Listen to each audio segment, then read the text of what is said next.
Si vous êtes à Beijing, vous avez probablement entendu l'une des plus grandes nouvelles de la ville, la température s'effondre.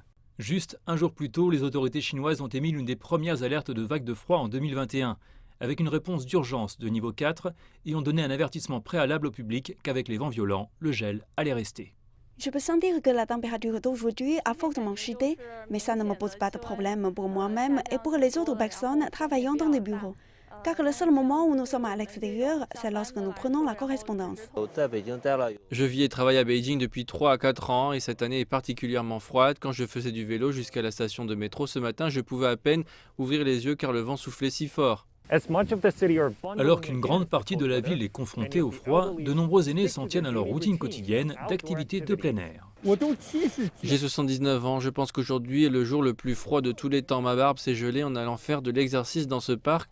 Pourquoi suis-je sorti? Parce que je ne veux pas causer de problème à mes enfants. Ce n'est que si je me maintiens en bonne santé que mes enfants pourront travailler sans aucune distraction. Nous travaillons ici tous les jours. C'est peut-être pourquoi nous n'avons pas aussi froid que le disent les reportages. Regardez ce thermomètre dans ma main, il indique moins 10 degrés. Je sais, ce n'est pas aussi froid que l'Antarctique, mais assez froid pour attirer l'attention de tout le monde. Moins 17 degrés serait la température la plus basse enregistrée dans la ville depuis l'an 2000. La vague de froid cette fois-ci pourrait battre ce record de 2 décennies.